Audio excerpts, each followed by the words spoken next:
prestasi, lahirkan profil pelajar Pancasila. Belajar, bergerak, berbagi untuk negeri, kita menjalin kolaborasi.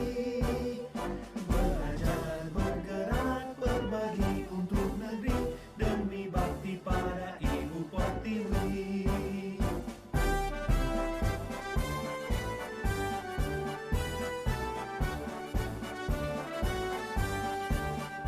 Bulatkan tekad, kuatkan hati, negeri ini memanggilmu kawan. Assalamualaikum warahmatullahi wabarakatuh. Waalaikumsalam warahmatullahi wabarakatuh. Selamat siang anak-anak. Bagaimana kabarnya? Alhamdulillah baik. Sebelum Bunur memberikan materi pembelajaran hari ini, Bunur akan membuat keyakinan kelas. Kita nanti akan membuat secara bersama-sama dengan keyakinan kelas yang kita yakini. Nah, sebelum pola pembahasan keyakinan kelas, mungkin ada yang mau bikin sedikit. Silakan Evan. Silakan berdiri ya, supaya kalian tidak tegak, supaya kalian konsentrasi. Tetap semangat.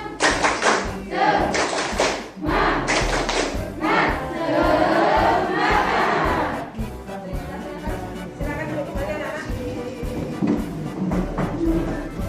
Anak-anak, sebelum menjadi pembahasan keyakinan kelas, apakah kalian pernah dengar apa itu keyakinan kelas? Belum?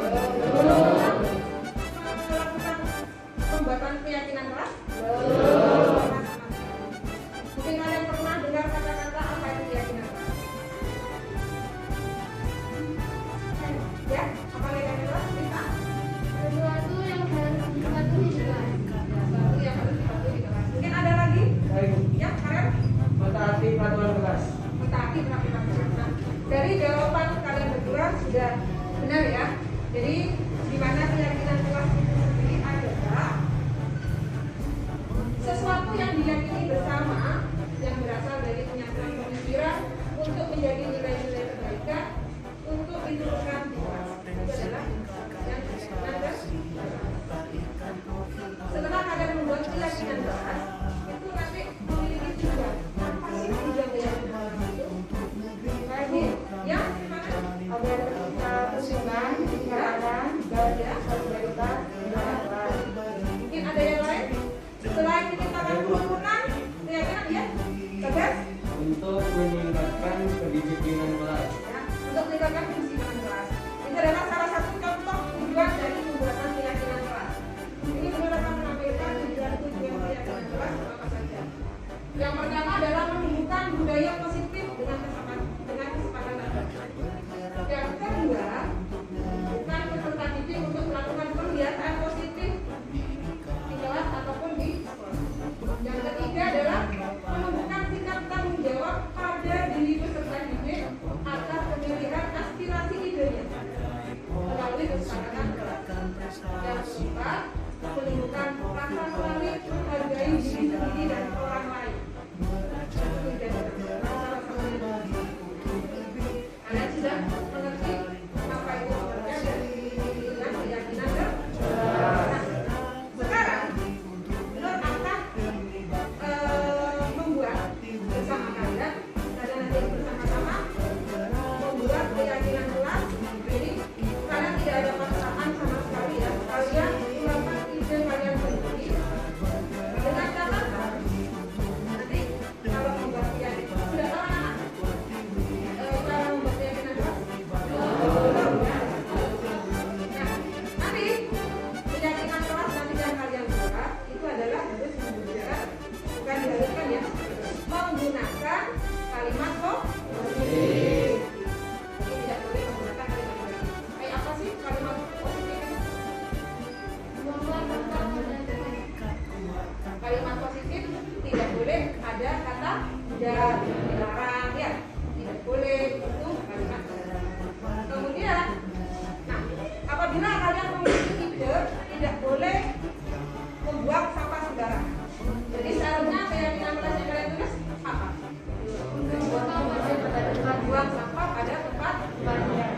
Nah, kalian sudah tahu ya sekarang ya. Nah, sekarang Bunur akan prajurit, salah satu keyakinan kelas yang kalian yakini maka ada A. Kemudian nanti setelah selesai anak-anak kalian bisa menyiapkan di depan siap. berbagi untuk negeri demi bakti pada Ibu Pertiwi.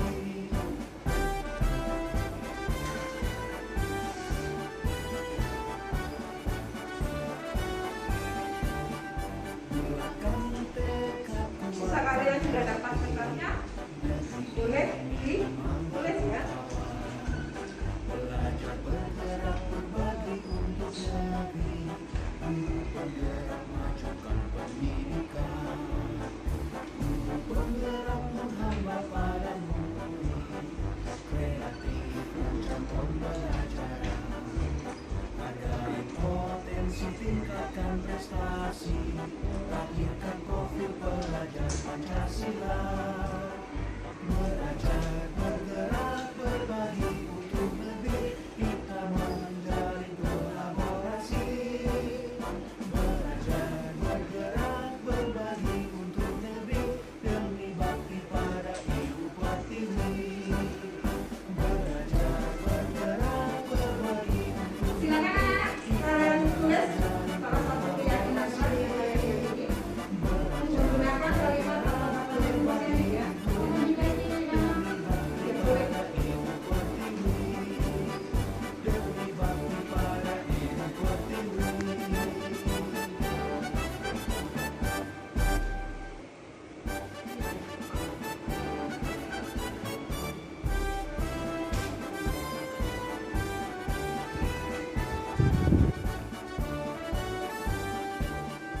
Bulatkan tekad, kuatkan hati, negeri ini memanggilmu kawan.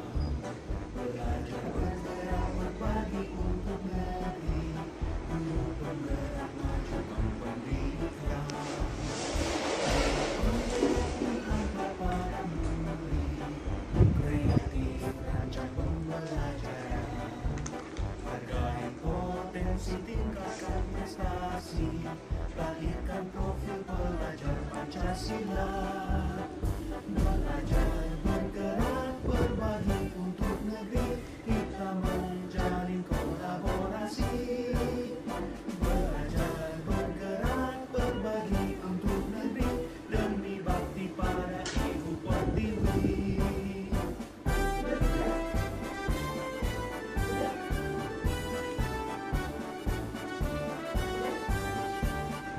Bulatkan tekad, Yang sudah selesai anak-anak silakan. negeri ini memanggil Sudah selesai silakan kalian menunjukkan dokumen dasar keyakinan kelas yang sudah kalian tulis. penggerak majukan pendidikan, Silakan lanjut. penggerak menghamba pada murid, kreatif Ini yang lain silakan lanjut. pembelajaran, hargai potensi tingkatkan prestasi, lahirkan profil pelajar Pancasila, belajar bergerak berbagi untuk negeri, kita menjalin kolaborasi, belajar bergerak berbagi untuk negeri demi bakti pada Ibu Pertiwi, belajar bergerak berbagi untuk negeri, kita menjalin kolaborasi,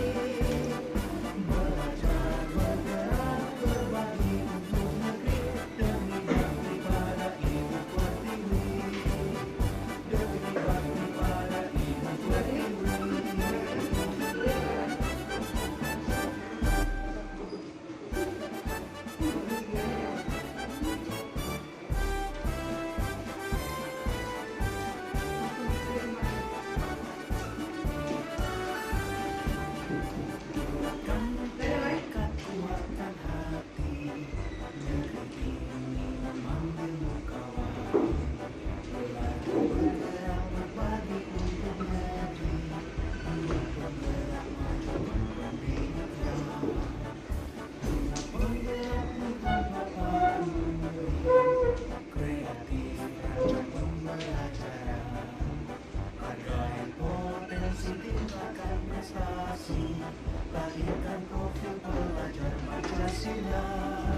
prestasi, lahirkan profil pelajar Pancasila. Bismillahirrahmanirrahim. Assalamualaikum warahmatullahi wabarakatuh.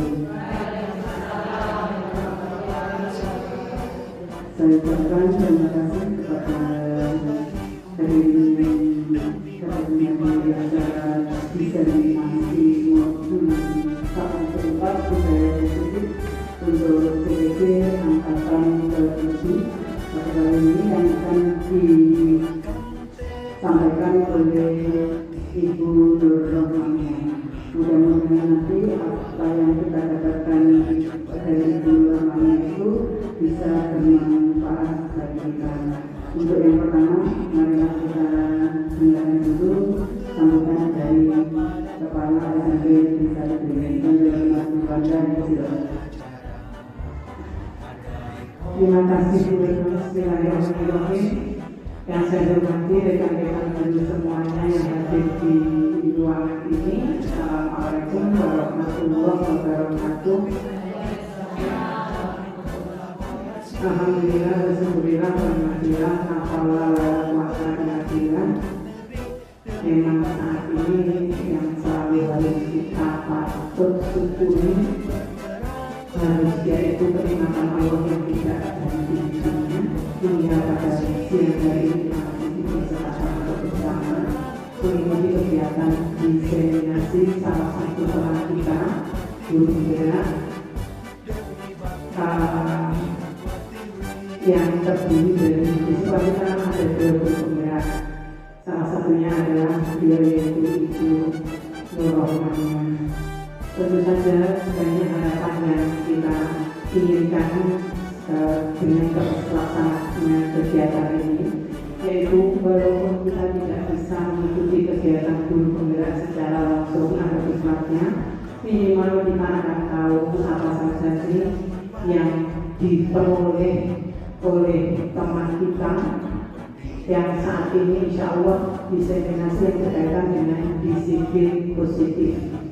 Nah, apa saja dan bagaimana? Ya, saya yakin ini ilmu baru buat kita semuanya. Nah, tentu saja Bu Nur, kami berharap pada Bu Nur bisa memberikan informasi yang jelas dan akurat sehingga kami nanti bisa mulai merubah, menyesuaikan apa yang seharusnya kita lakukan sebagai guru di zaman sekarang dengan adanya kurikulum merdeka.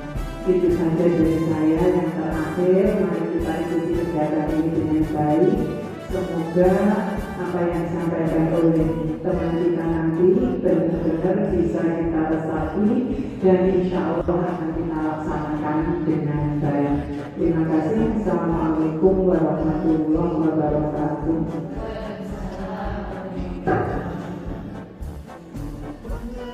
Berikutnya langsung saja kami persilakan Ibu Nur Rohmania untuk mendeskripsikan budaya positifnya yang dari Ibu Rohmania.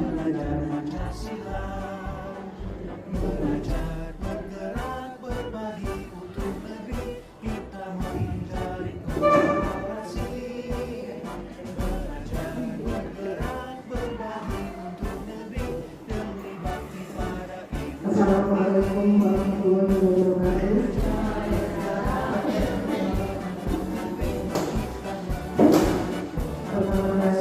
Pertama-tama, mari kita bersyukur kepada Allah Subhanahu wa Ta'ala pada kesempatan kali ini saya bersama Bapak Ibu bisa bertemu dalam acara dalam rangka diseminasi mobilisasi DF4 budaya positif.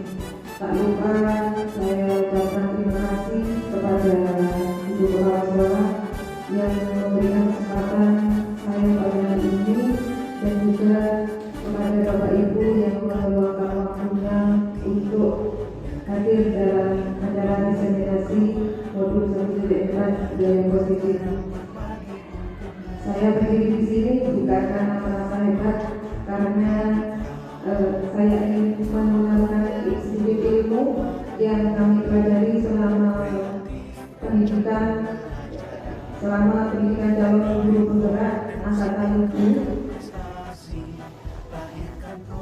ada beberapa hal yang ingin saya sampaikan pada kesempatan kali ini. Yang terutama di sini ada beberapa hal yang dibahas di dalam budaya positif. Antara lain di sini adalah yang pertama, disiplin positif dan nilai-nilai kebajikan universal. Yang kedua tentang teori motivasi, hukuman dan penghargaan serta retribusi. Yang ketiga keyakinan kelas. Yang keempat kebutuhan dasar manusia. Yang kelima posisi kontrol, dan yang keenam adalah segitiga restitusi. Nah, sebelum saya mulai, ini ada beberapa pertanyaan yang ingin saya ajukan. Untuk pertama kali pertanyaan tematik. Nah, di sini setuju atau tidak setuju? Yang pertama, hukuman dapat mendisiplinkan anak. Mungkin ada tanggapan dari Bapak Ibu tentang hukuman dapat mendisiplinkan anak. Mungkin Bu ada.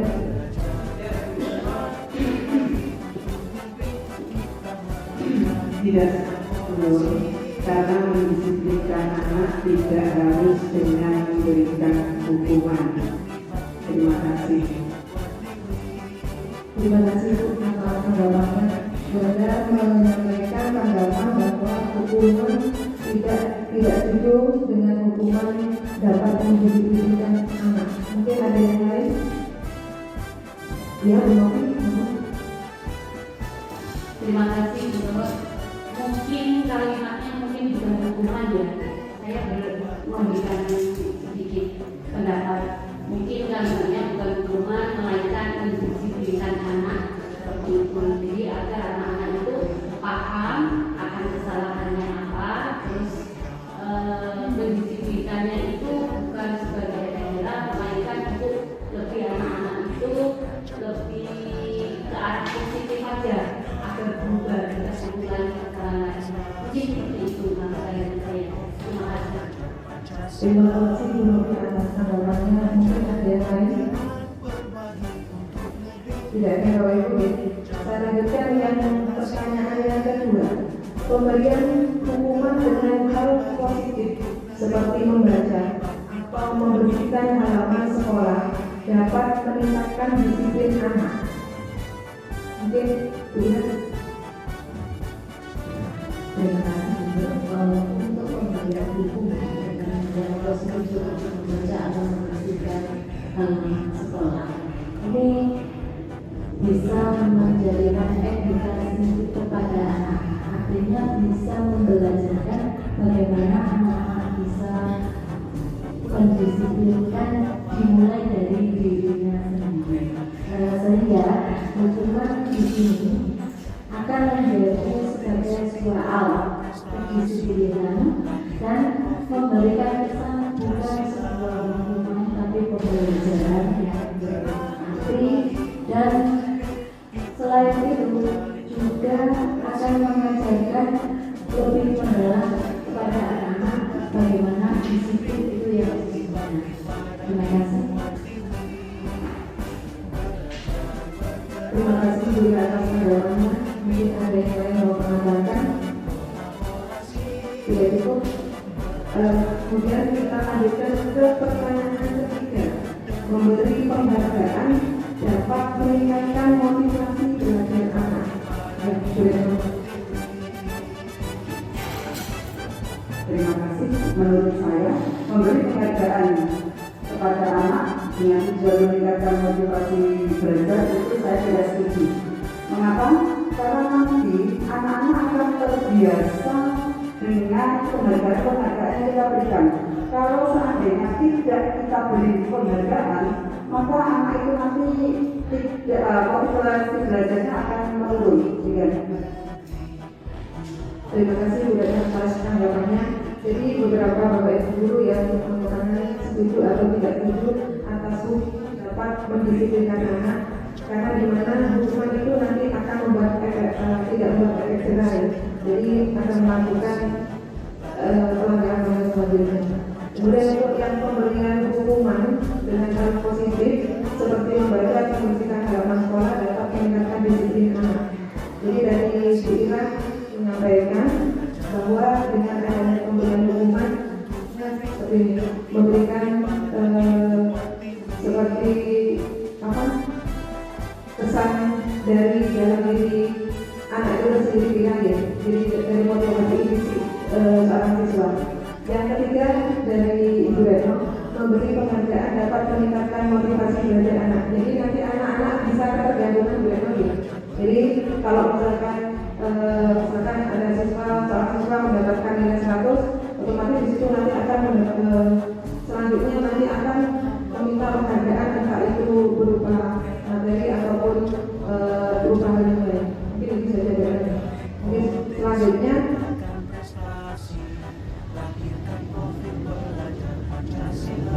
kemudian kita bahas tentang disiplin positif dan nilai-nilai kebajikan universal.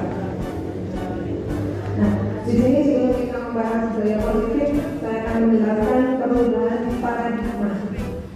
Nah, di sini Bapak Ibu guru seolah-olah menuliskan sesuatu di dari kertas, kemudian menuliskan juga atau sesuatu yang sangat berharga bagi Bapak Ibu, kemudian letakkan di salah satu lanang. Oke, seolah-olah diletakkan satu lanang, kemudian dituliskan di situ benda yang sangat berharga, kemudian dituliskan dengan skala daya. Nah, kemudian teman yang lain juga mencoba untuk mengolah sebuah tenaga dengan berbagai cara untuk meminta Anda memberikan benda tersebut. Kemudian saya akan membujuknya, mengancam, menghasut, bahkan merayu atau menguap apa saja agar dapat membuka kepala Anda. Sekarang coba Bu Ira atau Bu Aida seolah-olah akan memikirkan dari kertas benda yang berharga. Ayo Bu Ira, saya membujuk Bu Ira supaya membuka kepala tangannya yang sesuatu yang berharga. Ayo Bu Ira, saya boleh minta benda berharga yang Bu Ira. Saya ganti sudah mobil baru, tidak boleh. Atau berupa makanan nasi padang, tidak mau Bu Ira. Nah, apa yang Bu Ira genggam itu adalah jati diri Bu Ira sendiri, jadi barang berharga. Di mana seseorang memiliki jati diri sendiri, itu tidak akan memiliki sesuatu yang berharga, maka seseorang tersebut tidak akan memberikan bagaimanapun caranya, tidak perlu rayu atau juga. Jadi dia memiliki jati diri sendiri. Kemudian selanjutnya di sini perubahan paradigma berdasarkan teori kontrol atau teori ilusi kontrol. Yang pertama, ilusi guru mengontrol murid. Pada dasarnya kita tidak boleh memaksa ya kepada murid kita untuk berbuat sesuatu dan memilih untuk tidak melakukannya. Nampaknya di sini Bapak Ibu guru mengontrol perilaku murid karena murid sudah mengizinkan dirinya untuk dikontrol. Kemudian saat ini untuk kontrol murid itu merupakan kebutuhan dasar, yang mana teori kontrol ini menyatakan bahwa semua perilaku itu memiliki tujuan. Ya, untuk perilaku itu memiliki sebuah tujuan, bahkan terhadap perilaku yang tidak disukai. Yang pertama. Kemudian yang kedua, ilusi tentang kritik dan membuat orang merasa bersalah dapat memakan karakter. Nah, di mana di sini kalau menggunakan kritik dan saran, rasa bersalah dan mengontrol murid menuju ke identitas gagal. Nanti ada juga di posisi kontrol Bapak Ibu ya. Kemudian mereka merasa untuk buruk diri tentang diri mereka. Mereka mengembangkan dialog diri yang negatif. Kadang-kadang guru itu sulit untuk mengidentifikasi bahwa mereka itu sedang melakukan perilaku. Kemudian karena seringkali guru itu cukup menggunakan suara halus, kalau tidak perlu kekerasan untuk menyampaikan pesan negatif. Jadi pesannya di situ dengan kata-kata halus supaya tidak menyinggung perasaan siswa tersebut. Yang ketiga, ilusi bahwa seluruh perbuatan positif, efektif dan bermanfaat. Di mana perbuatan positif di sini atau hiburan itu adalah bentuk-bentuk kontrol, di mana segala sesuatunya itu mempengaruhi murid agar mengulangi suatu perilaku tersebut. Contohnya di sini usaha untuk mengontrol tersebut ya, dalam waktu jangka tertentu, murid tersebut nanti akan menyadarinya bahwa mereka memiliki kesalahan dan mencoba untuk menolak bimbingan kita.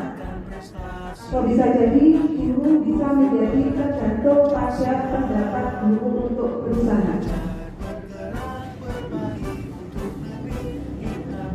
Kemudian yang keempat, ilusi bahwa orang dewasa memiliki hak untuk memaksa.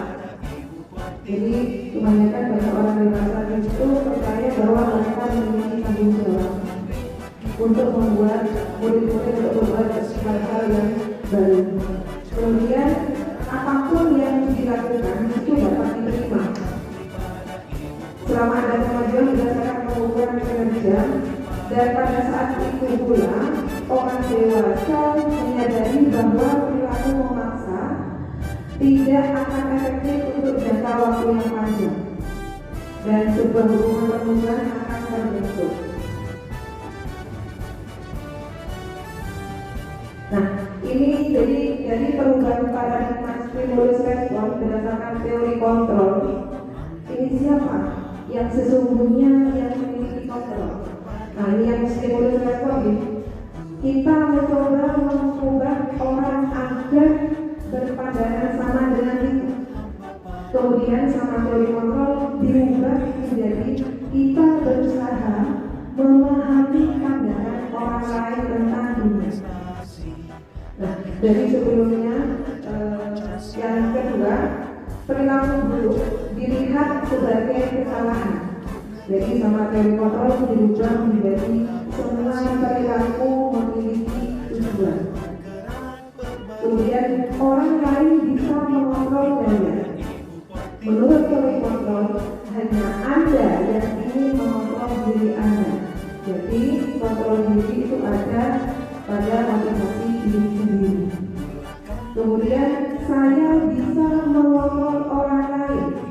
Nah, berdasarkan teori kontrol, Anda tidak bisa mengontrol orang lain.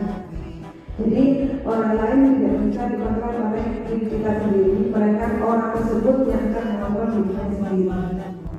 Yang berikutnya adalah pemaksaan ada pada saat bujukan gagal. Nah, tentang kontrol, kolaborasi dan konsensus menciptakan pilihan-pilihan baru. Model berpikir menang kalah, kemudian dirubah dari kontrol adalah model berpikir menang. Jadi tidak ada yang salah.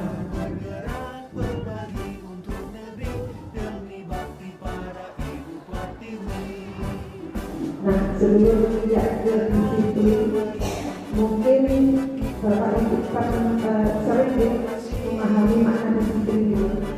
Mungkin ada yang tahu apa disiplin? Disiplin, yang makna disiplin.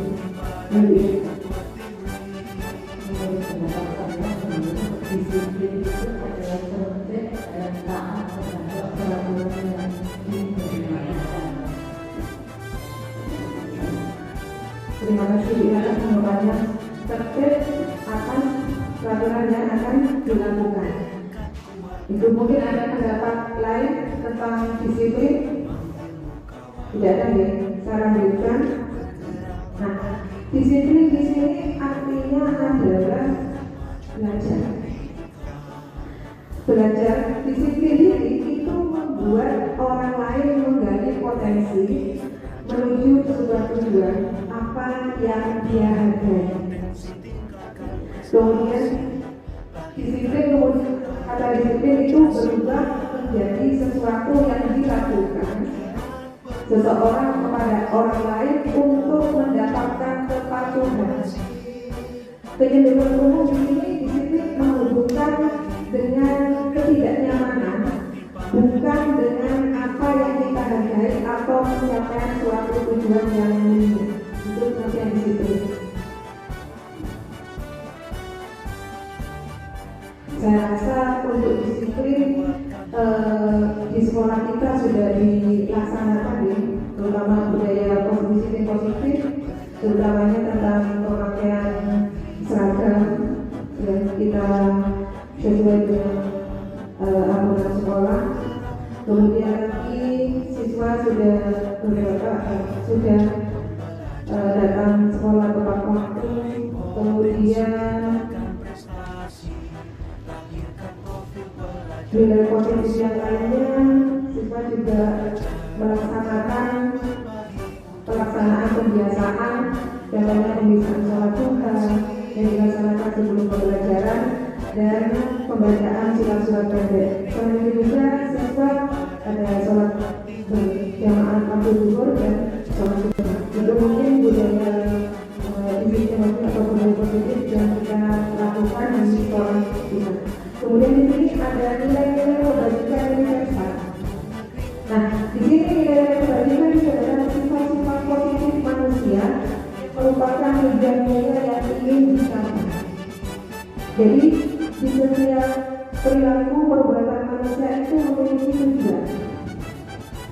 Kemudian dengan adanya mengenai nilai-nilai kebajikan tersebut dan kita yakini, maka motivasi intrinsik yang terdapat pada diri seorang itu akan terbangun sehingga menggerakkan motivasi dari dalam untuk mencapai tujuan yang mulia.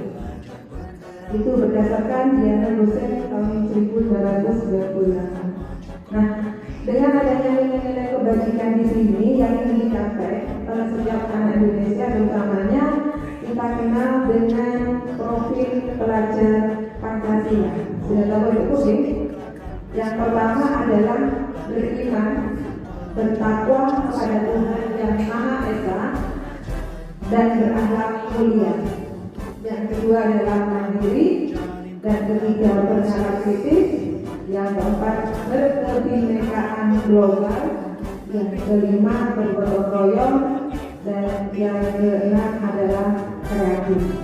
Untuk bisa diingat bahwa ini ada ada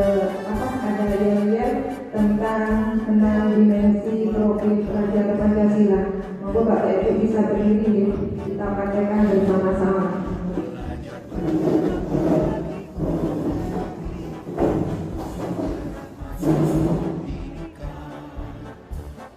Penggerak menghamba pada nuri, kreatif rancang pembelajaran, hargai potensi tingkatkan prestasi.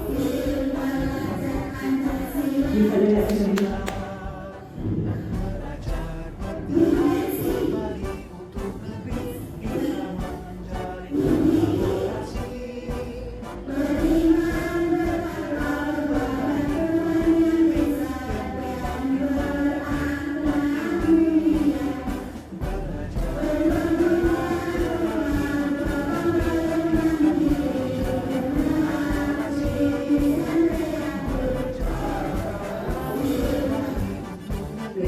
Profil pelajar Pancasila. Profil pelajar Pancasila. Ada 6 dimensi. Apa saja? Ini dia. Beriman, bertakwa pada Tuhan yang Esa, berakhlak mulia, berkebinekaan global, bergotong royong mandiri. Diulangi ya. Ulangi ya. Pancasila ada 6 dimensi.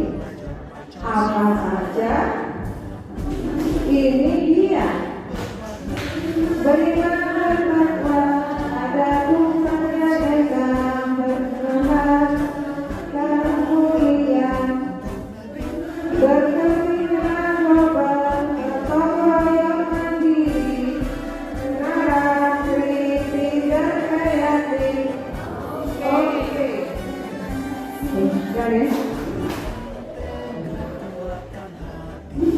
Silakan duduk Bapak Ibu.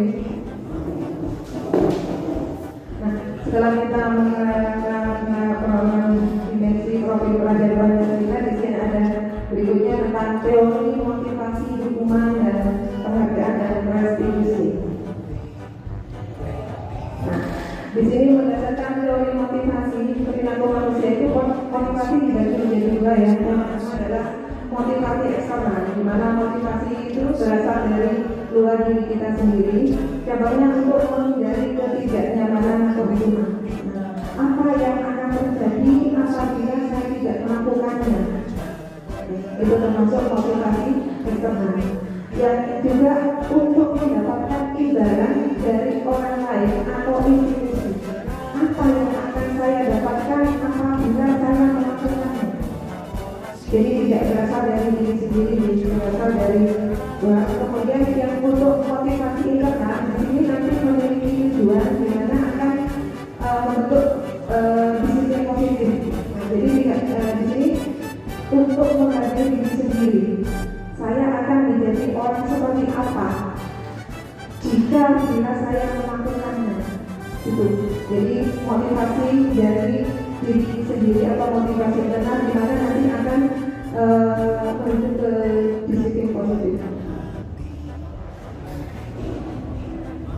Nah, dari teori motivasi yang disampaikan tadi, motivasi apakah yang saat ini paling banyak yang mendasari perilaku murid-murid di sekolah? Mungkin ada yang bisa meluangkan tanggapannya. Motivasi manakah yang saat ini banyak mendasari perilaku murid-murid di sekolah kita? Ya, monggo Bang.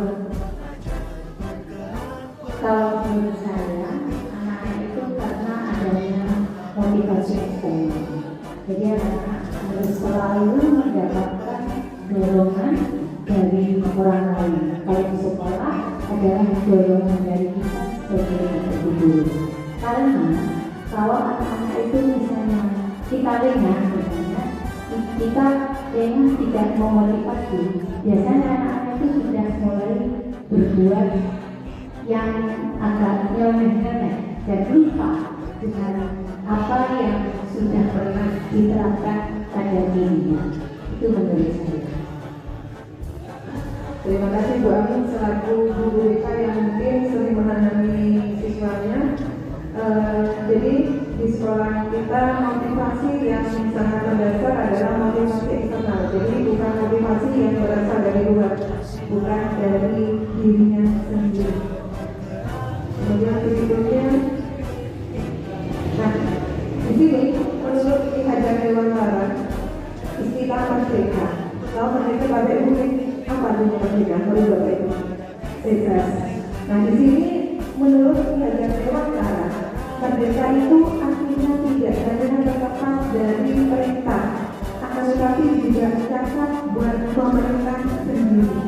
Jadi bukan hanya untuk negara lain, dari sini untuk pemerintah dunia sendiri.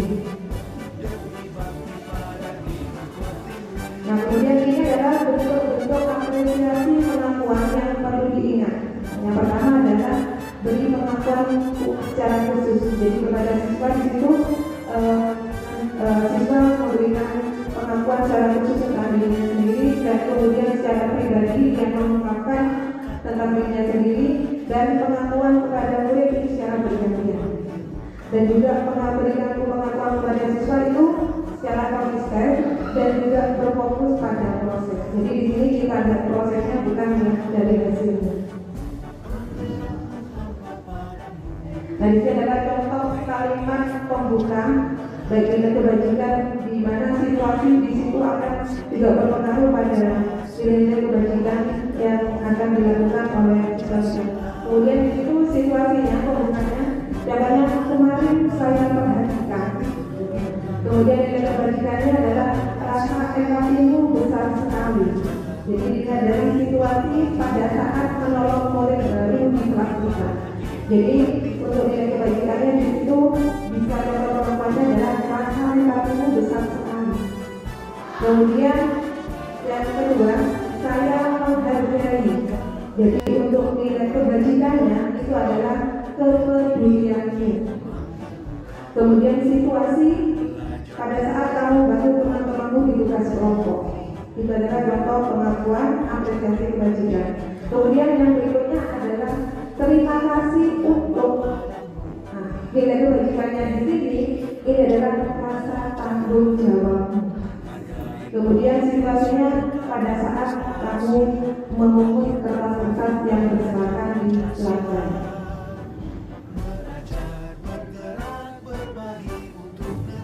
Kemudian hukuman dan konsekuensi. Nah, jadi hukuman di sini itu sifatnya tidak terencana atau secara tiba-tiba. Kebanyakan Bapak Ibu kalau memberikan hukuman kan secara tiba-tiba ya, tidak ada terencana, secara spontan. Apabila semua contohnya tidak mengerjakan tugas, ayo kamu tidak mengerjakan tugas sekarang saya hukum berdiri di depan. Ada juga kamu menulis tugasnya 2 kali lipat dari tugas yang seharusnya kamu kerjakan. Memang itu hukum. Kemudian hukuman di sini bersifat arah. Jadi dari pihak guru yang memberikan dan muridnya hanya menerima. Jadi manut saja muridnya. Jadi yang memberikan hukuman di sini adalah bersifat satu arah dari guru tersebut. Kemudian menerima hukuman tanpa melalui suatu kesepakatan. Jadi Bapak Ibu guru memberikan hukuman tanpa kesepakatan terlebih dahulu. Jadi secara tiba-tiba atau spontan. Kemudian atau tekanan dari Pak Guru baik sebelum atau sesudah. Kemudian untuk yang konsekuensi ini adalah sudah terencana atau sudah disepakati. Jadi sebelum pembelajaran mungkin Bapak Ibu guru sudah memberikan kesepakatan atau konsekuensi kepada siswanya, misalkan datang tepat waktu di saat pembelajaran dimulai. Kemudian mendengarkan Bapak Ibu guru saat menjelaskan.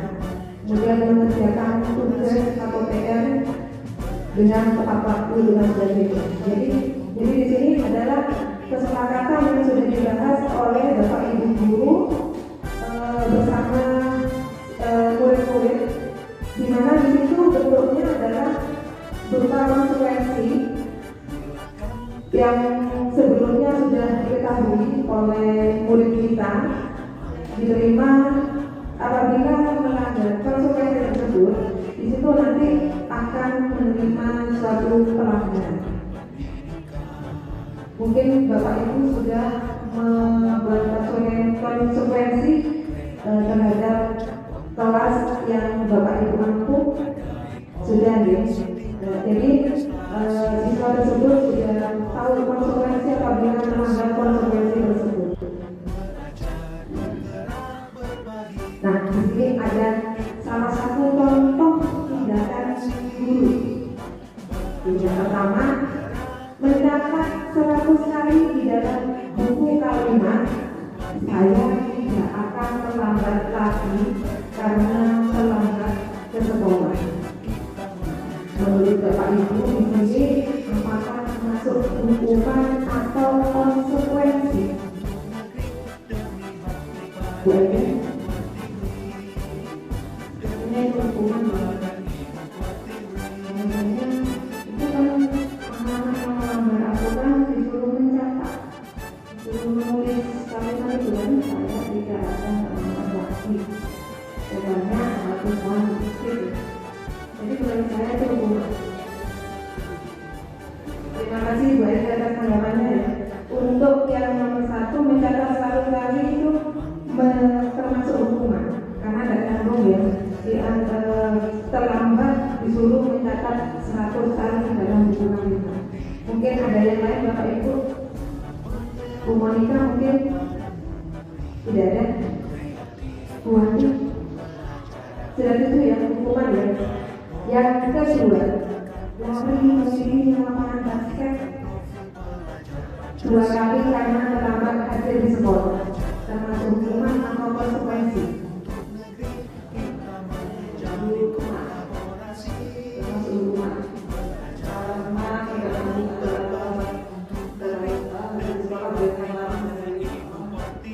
Terima kasih Bu Monika ya. Menurut Bu Monika adalah termasuk hukuman. Benar Bapak Ibu? Kemudian yang ketiga, murid diminta untuk karena tidak menggunakan masker ke sekolah. Nah, sekarang masuk hukuman atau konsekuensi. Jadi,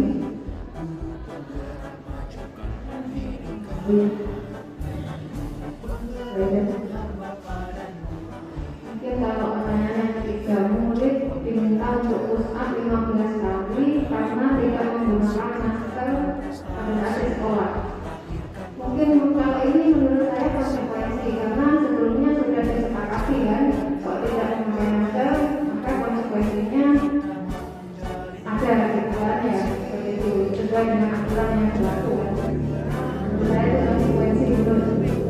Terima kasih Bu Aida atas tambahannya, masuk konsekuensi. Nanti di slide selanjutnya nanti apakah sesuai atau tidak. Kemudian yang berikutnya, menggantikan kertas tugas teman yang telah dicolek-colek, termasuk konsekuensi atau ya Bu Rena? Saya termasuk konsekuensi karena kalau kita mencolek kertas teman kita, ya otomatis kita harus menggantikan juga, karena yang tidak tercoret itu makanya konsekuensi. Terima kasih Bu Rena. Yang membolehkan adalah termasuk konsekuensi.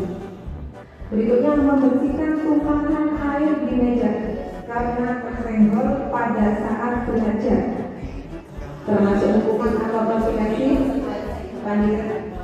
Ya, menurut saya termasuk konsekuensi, karena itu juga harus ada tanggung jawab dari anak terhadap kesalahan yang dilakukan, seperti menumpahkan minuman atau air di meja. Itu satu bentuk tanggung jawab. Terima kasih Andika. Menurut Andika adalah konsekuensi.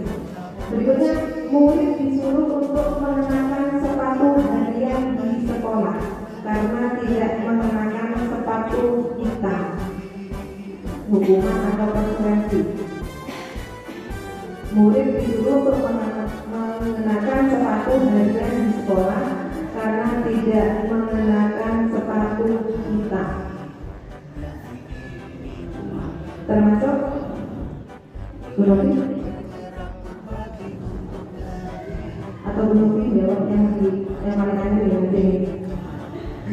Termasuk apa? Termasuk apa ya? Konsekuensi, memberikan konsekuensi.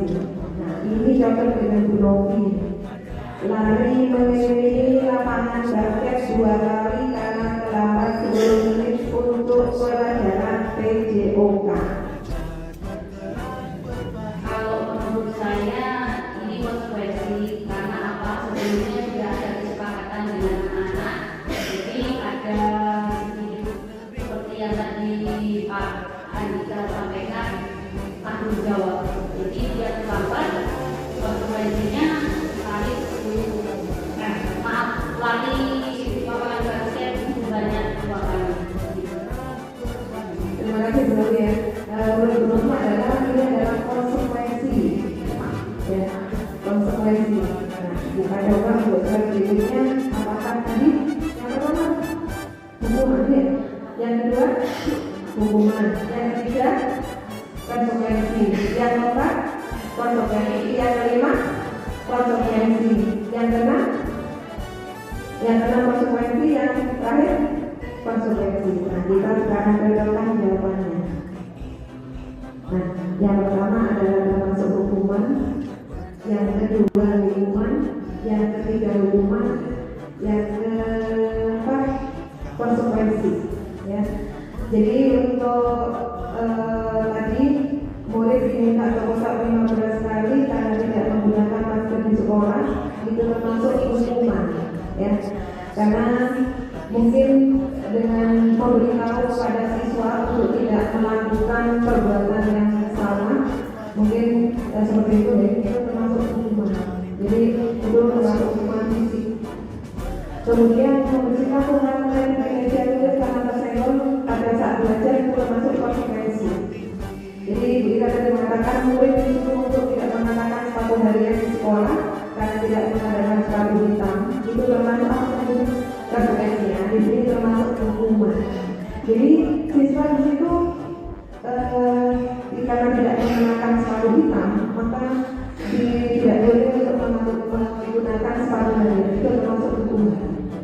Dan sudah benar tadi untuk memiliki lapangan basket 2 kali karena terlambat 10 menit untuk pelajaran PJOK itu termasuk konsekuensi. Jadi konsekuensinya kalau misalkan di dalam pelajaran PJOK, jadi terlambat mengikuti lapangan basket 2 kali itu sudah termasuk konsekuensi.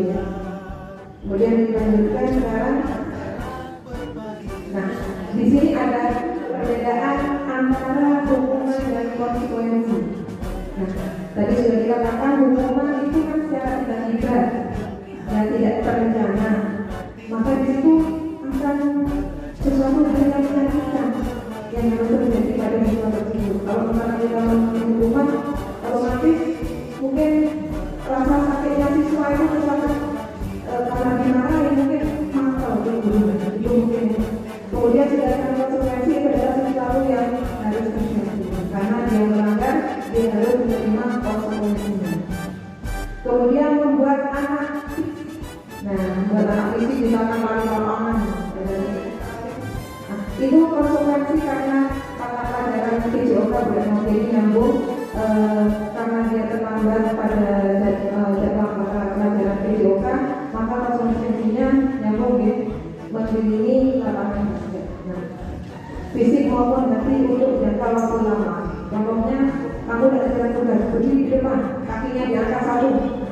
Itu yang mungkin, iya, pasti diingat selamanya itu, pasti teringat. Kemudian kalau konsekuensi itu membuat anak merasa tidak nyaman dalam jangka waktu yang pendek.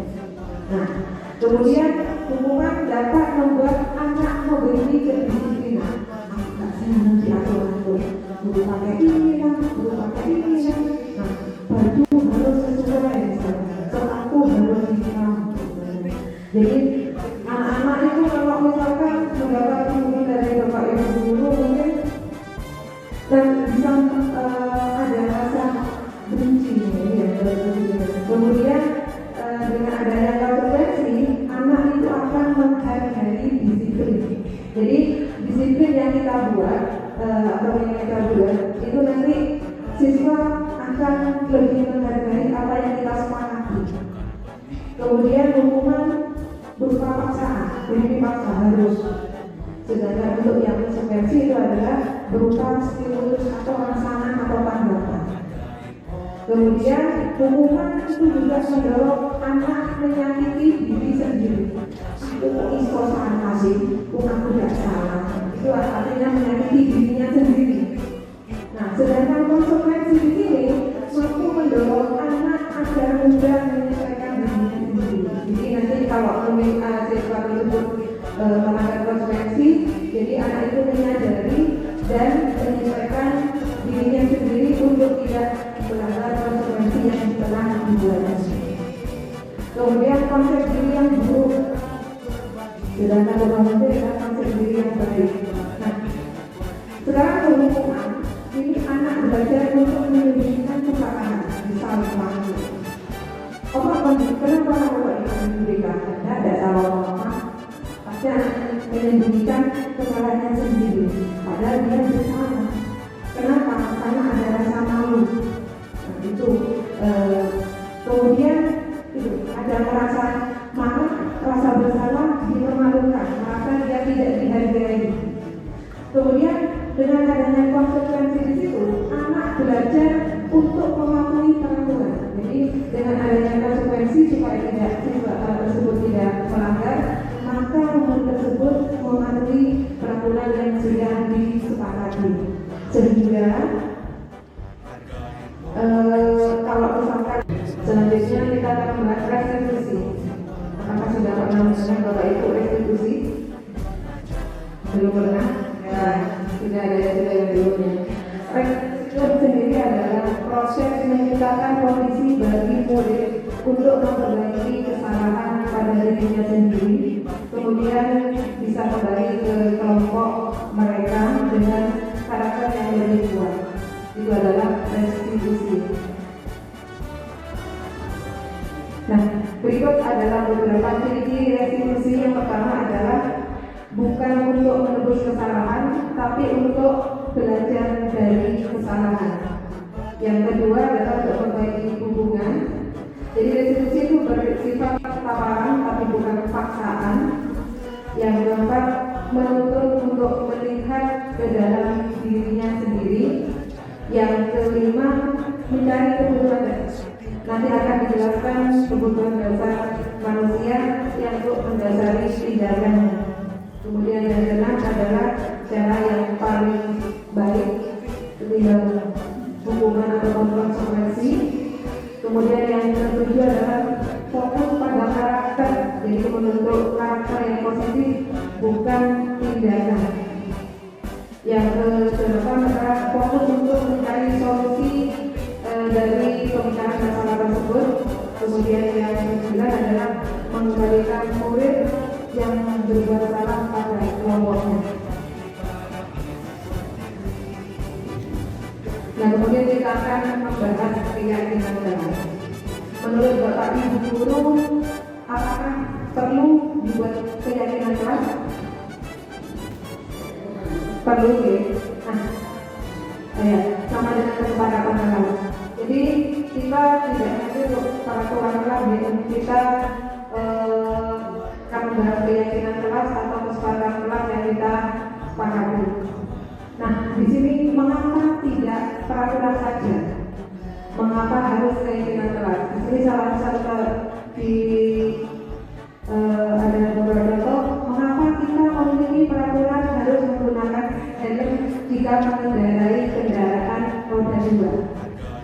Kemudian mengapa kita memiliki peraturan 3M menggunakan masker, mencuci tangan dan menjaga jarak 1,5 meter?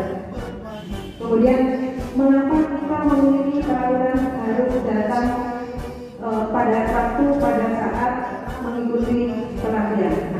Dari keyakinan atau keyakinan yang kita buat di sini di teori motivasi yang dibahas sebelumnya, kita kembali ke motivasi. Nah, dengan adanya keyakinan batin ini nanti akan mendukung motivasi yang didapat pada diri kita sendiri, kemudian kembali ke nilai-nilai keyakinan Tuhan, lebih menggerakkan seseorang dibandingkan mengikuti serangkaian peraturan-peraturan. Nah, ini adalah ruang lingkup budaya positif, mulai dari peraturan kelas yang kita buat, kemudian ada keyakinan kelas, ada budaya lingkungan positif, dan mengatur nanti budaya positif. Nah, ini kita sudah menerapkan keyakinan kelas bagaimana di kelas 9G. Nah, keyakinan kelas di sini yang kita buat itu tidak kita buat tanpa paksaan. Jadi ini dalam diri siswa sendiri, apa yang kalian inginkan di dalam pembelajaran TIK, apa yang kalian harapkan, apa yang kalian inginkan supaya pembelajaran tersebut lebih menyenangkan bagi siswa, kemudian menarik minat bakat terhadap siswa. Di sini beberapa yang kita sepakati. Yang pertama adalah datang tepat waktu di saat pembelajaran. Kemudian yang kedua memperhatikan Bapak Ibu, memperhatikan guru pada saat menerangkan atau menjelaskan. Yang ketiga mengerjakan atau mengumpulkan tugas sesuai dengan tepat waktu sesuai kesepakatan guru dan siswanya. Di sini siswa menuliskan salah satu kesepakatan yang menurut mereka yakini, kemudian siswa menempelkan secara kertas yang berisikan keyakinan yang sudah ditulis, kemudian kami bahas secara bersama-sama, yang dimana keyakinan kelas yang mereka tuliskan itu ada beberapa yang sama. Jadi kita perbaiki untuk lebih lanjutnya sehingga menghasilkan ada 6 keyakinan kelas. Ini proses pembuatannya. Nah, di sini ada salah satu contoh mana peraturan dan apa keyakinan kelasnya. Contohnya di sini adalah selalu kembalikan buku ke tempatnya. Jadi keyakinan kelasnya adalah tanggung jawab. Kemudian dilarang mengganggu orang lain. Kemudian keyakinan kelasnya adalah menghormati orang lain. Yang ketiga, hadir di sekolah 15 menit sebelum pembelajaran dimulai. Keyakinan kelasnya menghormati orang lain atau berkomitmen. Intinya dalam pembuatan keyakinan kelas itu menggunakan bahasa yang positif, menghindari kata-kata yang negatif, contohnya dilarang tidak. Misalkan tidak boleh membuang sampah pada tempatnya. Jadi kita ubah keyakinan kelas berubah apa? Membuang sampah pada tempatnya. Misalkan tidak boleh melanggar di saat pembelajaran dimulai.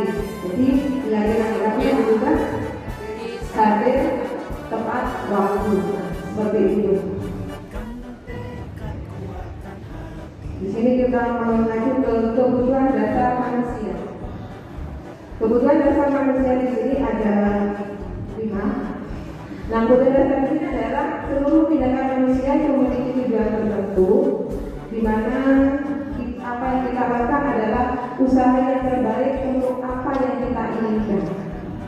Kemudian ketika kita mendapatkan apa yang kita inginkan, kemudian sebelum saat itu kita memenuhi satu atau lebih dari kebutuhan dasar kita sendiri. Itu ada 5. Yang pertama adalah kebutuhan bertahan hidup.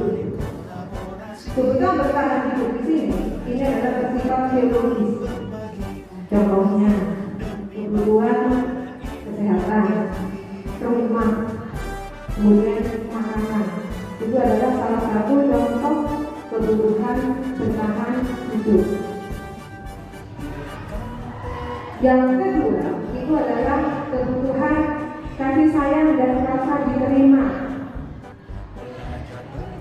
Jadi apa yang kita sayangi, apa yang kita senangi itu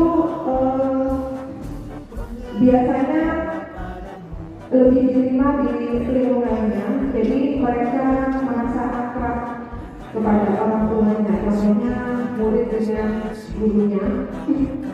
Misalkan itu dengan saya atau memberikan perhatian kepada siswanya untuk memberikan kasih sayang atau merasa bagian dari suatu kelompok.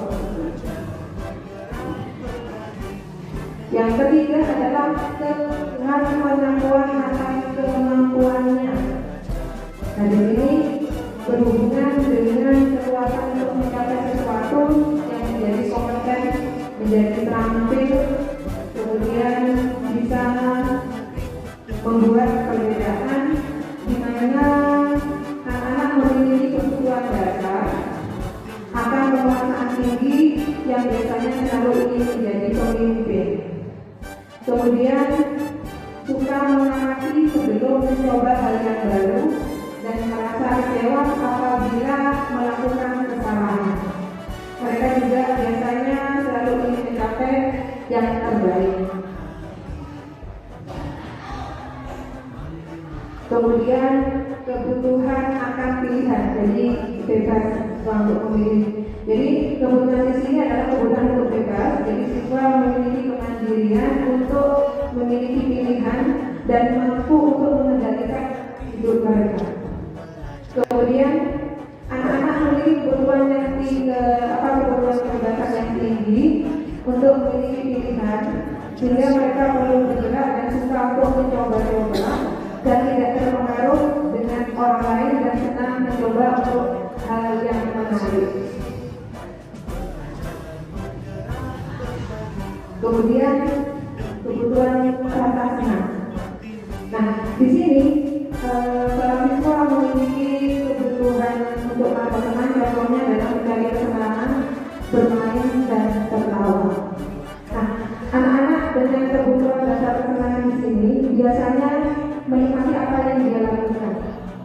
Kemudian mereka juga berkonsentrasi tinggi dalam mengerjakan sesuatu hal yang dia senangi. Mereka ada yang suka permainan, ada yang garang, ada juga suka bergurau, bahkan mereka juga bertingkah lucu. Nah, ini adalah salah satu contoh kelima kebutuhan dasar manusia. Ibu Ani, guru di kelas 5 SD di Pelita Hati, sedang bingung menghadapi ulas salah satu murid di kelasnya, namanya Agus. Beberapa anak mulai datang dan memerlukan Agus yang seringkali meminta bekal makan siang mereka dengan paksa. Mungkin ada dari siswa kita yang begitu, ada beberapa contohnya. Jika Anda menghadapi situasi seperti Ibu Ani, apa yang akan Anda lakukan? Menurut Anda kira-kira apa alasan Agus melakukan hal itu? Mungkin ada yang mau menjawab. Jadi dari 5 kebutuhan dasar dan bertahan hidup, kesenangan, kemudian kemandirian, mungkin di sini apa kira-kira kebutuhan hidup, kebutuhan dasar manusia yang diterapkan oleh Agus ini? Hidup. Ya, kita bahas satu persatu di sini. Nah, dalam konteks penerapan disiplin positif di sini itu ada beberapa jawaban ya, yang apabila dapat Agus ketika dia lapar dan orang tuanya tidak membawakan bekal makan siang, maka kebutuhannya adalah bertahan hidup. Ini dia jadi salah satunya. Kemudian apabila dapat Agus karena dia kenal temannya jadi memperhatikan dia. Jadi kebutuhannya adalah cinta dan kasih sayang. Jadi kebutuhan untuk diterima. Kemudian apabila jawaban Agus adalah dia merasa hebat, maka temannya jadi takut dan menuruti keinginannya. Jadi takut. Ya, kamu harus memberikan bekal kepada saya karena takut. Kemudian di sini kebutuhannya adalah termasuk penguasaan pengakuan atas kemampuannya. Kemudian apabila jawaban Agus karena dia merasa bosan dengan bekal yang dibawakan ibunya karena selalu membawakan bekal yang sama, jadi kebutuhannya kebutuhan akan dirinya. Kemudian apabila jawaban Agus karena iseng saja dan dia menikmati ekspresi wajah temannya yang kesal karena diambil makanannya, itu kebutuhannya adalah kebutuhan kesenangan. Itu contoh penerapan disiplin positif dalam kehidupan sehari-hari. Kemudian 5 posisi kontrol. Mungkin ada bapak ibu di sini sudah melaksanakan posisi kontrol ya. Nah, kita nanti lihat di sini ada salah satu videonya.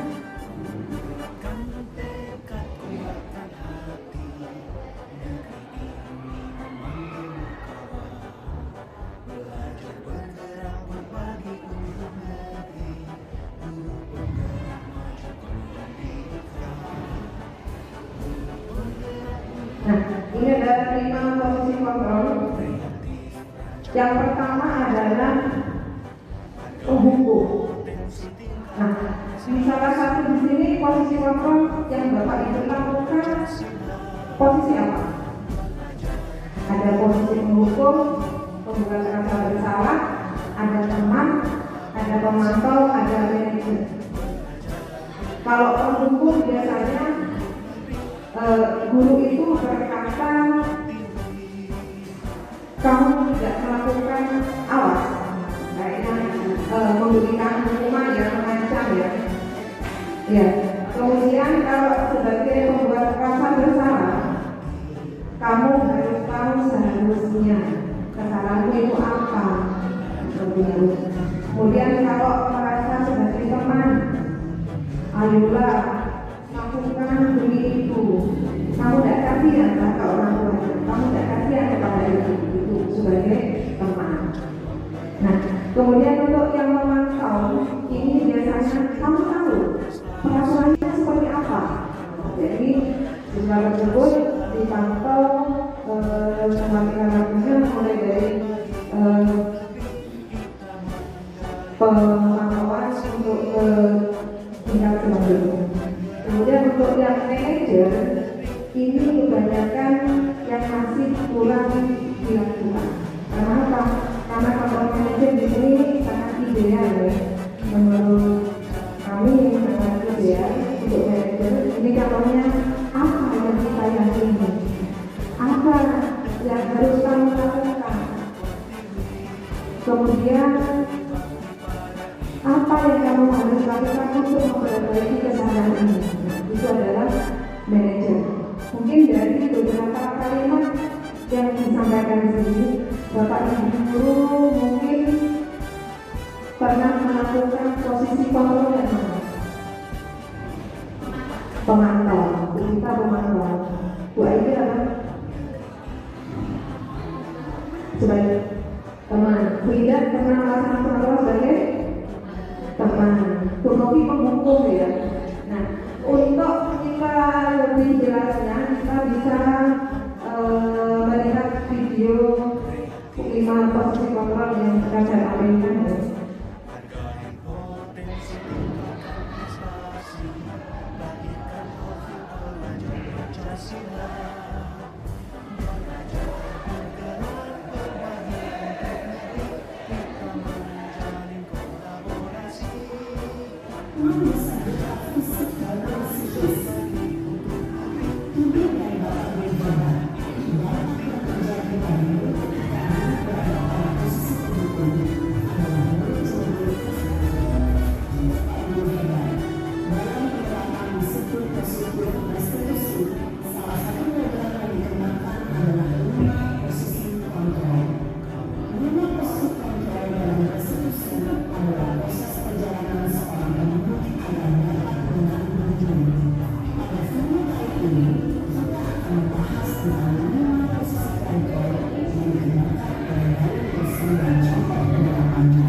dengan nada tinggi, menghardik, mengujuk-ujuk, menyakiti, dan menegur.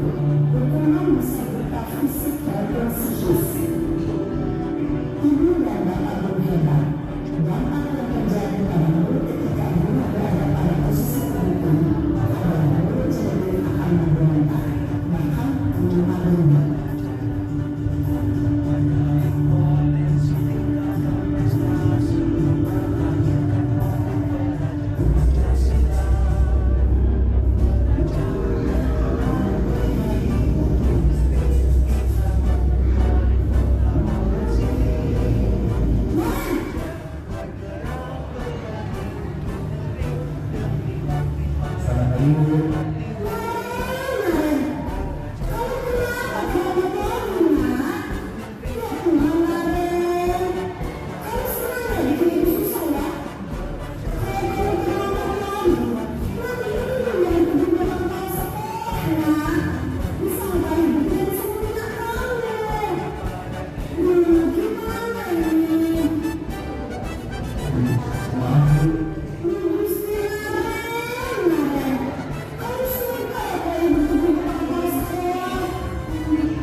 Posisi pembuat rasa bersalah berbicara dengan nada tenang, cenderung lembut, namun kata-kata yang diutarakan membuat murid merasa menjadi orang mendadak. Memandang murid dirinya sendiri, merasa tidak berharga, dan tidak sanggup membahagiakan orang lain. Ketika murid mengambil posisi pembuat rasa bersalah, murid akan menganggap dirinya yang bersalah dan ia akan menyimpan emosi negatif tersebut di dalam dirinya.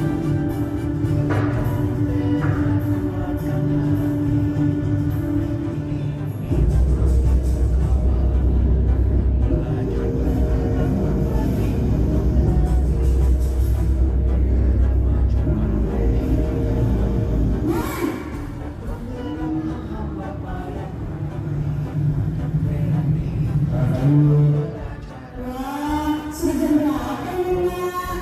Terlambat lagi ya, sayang. Iya, Bu. Habis ibu saya udah bangun saya, Bu. Kamu malamnya ibu kamu. Kamu udah makan kencang. Kok terlambat sih? Iya, Bu. Saya bangun tadi. Jadi, udah bisa kencang. Ya sudah sangat mantap ya kau ya lebih kencang lagi ya biar gak terlambat lagi bikin saya ibat demi ibat bisa? Bisa Bu. Ya sudah sana sekolah ibu kalian sih gak usah absen kamu ini ada saja. Dalam sisi teman belum berbicara dengan nada suara lama atau cenderung bersenang guru untuk menjaga suasana tetap santai. Guru akan merasa senang, aman, dan akan mengenali identitas yang tercipta adalah identitas sukses atau berhasil. Namun, perlu diingat karena ini masih berwenang eksternal, maka ada faktor ketergantungan dari guru kepada orang tertentu. Di sini guru absen sehingga di lain waktu murid bisa berperilaku baik, namun hanya kepada orang-orang tertentu saja.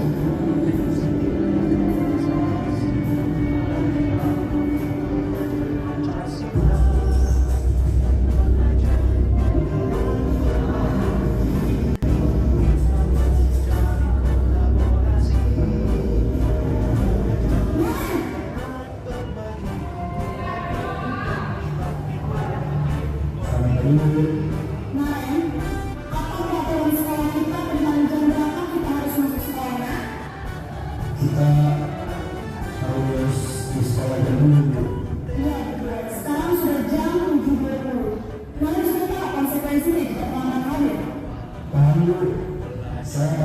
tinggal kelas, pas jam istirahat selama 20 menit. Ya benar, konsekuensinya demikian. Jadi nanti jam 9.30 pas istirahat, kamu harus tinggal di kelas, kerjakan tugas tambahan untuk ketertinggalan kamu, ya. Baik Bu. Posisi komando mengandalkan penghitungan atau data untuk mengontrol guru mengarahkan murid berdasarkan peraturan dan konsekuensi. Seorang pemantau menunjukkan bahasa tubuh dan ekspresi wajah yang datar dan cenderung formal.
Menurut Bapak Ibu yang sangat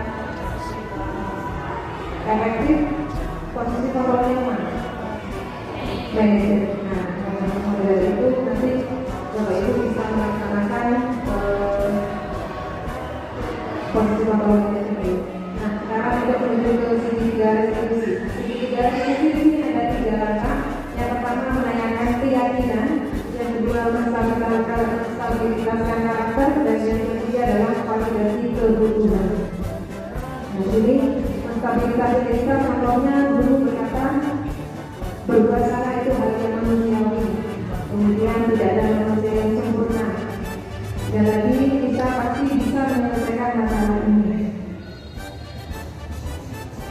Kemudian validasi kebutuhan, di mana membantu murid untuk mengenali kebutuhan dasar yang tidak diinginkan ketika melakukan kesalahan tersebut.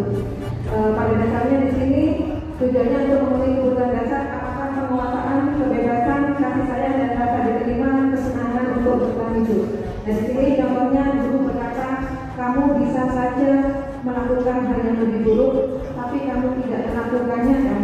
Seperti itu contohnya. Kemudian apa yang penting bagi kamu dan lain sebagainya. Nah, untuk yang menanyakan keyakinan, nah di sini anak bisa melihat kesalahannya dihubungkan dengan norma sosial dan nilai-nilai yang mendasari manusia berinteraksi dengan orang lainnya. Nah, salah satu contohnya guru di sini berkata, apa nilai yang kita percayai di kelas atau di sekolah kita. Kemudian kamu ingin menjadi anak seperti apa? Ada juga apa yang kamu rasakan ketika kamu melakukan itu. Kamu menjadi orang seperti apa? Itu salah satunya. Nah, di sini kami sudah melaksanakan sedikit penerapan segitiga restitusi, di mana yang kasus yang pertama adalah tidak melaksanakan tugas pihak sekolah, Dan yang kedua adalah terlambat dalam pada pelaksanaan penyerahan hasil semester tersebut. Di sini ada refleksi. Hal baru apa yang mengubah paradigma saya yang saya dapatkan setelah Bapak Ibu menerima materi diseminasi yang telah saya sampaikan. Mungkin ada yang mau membantu untuk merefleksikan diri. Hal baru apa yang mengubah paradigma saya yang saya dapatkan dari materi modul 1.4 yang diseminasikan hari ini? Mungkin ada yang mau jawab? Ya, dari Adi. Terima kasih atas kesempatan yang diberikan kepada saya untuk hal baru yang mengubah saya pada saat ini dari dulu yang biasanya saya sebagai pemantau dan bahkan memberikan konsekuensi kepada siswa. Sekarang saya akan melakukan posisi saya sebagai manajer. Yang kedua, untuk memberikan keyakinan pada murid saya di kelas, saya akan melaksanakan memberikan keyakinan kelas dulu, baru melakukan pembelajaran. Terima kasih. Terima kasih Bu Kanyati. Dari angka Bu Kanyati dari posisi kontrol pemantau ya Bu ya. Nanti akan berubah menjadi posisi kontrol manager. Nah, paling idealnya kita di posisi manager. Kemudian yang kedua, perasaan apa yang muncul selama mengikuti diseminasi ini, khususnya mengenai makna disiplin dan motivasi intrinsik. Mungkin ada yang mau menjawab? Perasaannya, boleh? Boleh kan? Perasaan saya setelah mengikuti diseminasi ini, saya merasa senang, merasa lebih mengerti, lebih memahami bagaimana saya harus memperlakukan anak, bagaimana memperlakukan anak didik saya, sehingga saya nanti tidak dibenci oleh anak didik saya, sehingga apa yang saya lakukan saat ini akan meninggal anak didik saya mudah-mudahan ingat yang baik mengenai disiplin dan bagaimana saya harus memotivasi anak didik saya. Terima kasih Bu. Jadi perasaan Bu Retno supaya lebih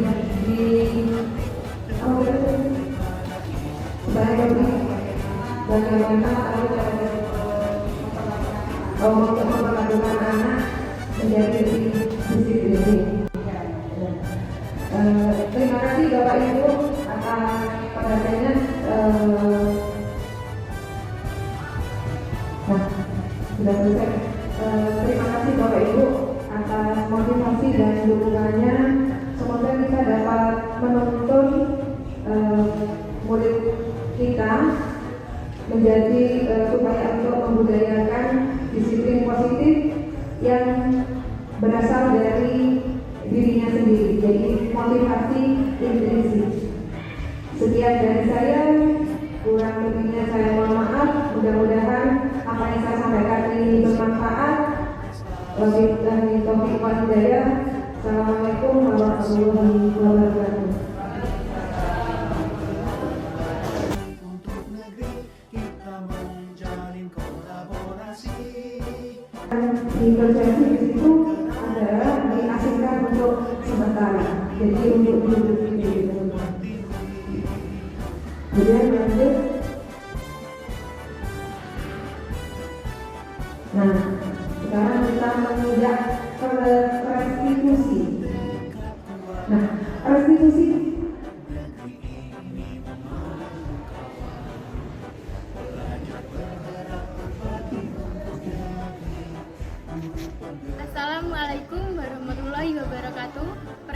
Perkenalkan, nama saya Gina Agustin dari kelas 9G. Di sini saya akan memberikan testimoni tentang Assalamualaikum warahmatullahi wabarakatuh. Perkenalkan, nama saya Priscilia Febriani Putri. Saya akan memberikan testimoni tentang keyakinan kelas yang sudah kita buat sebelumnya.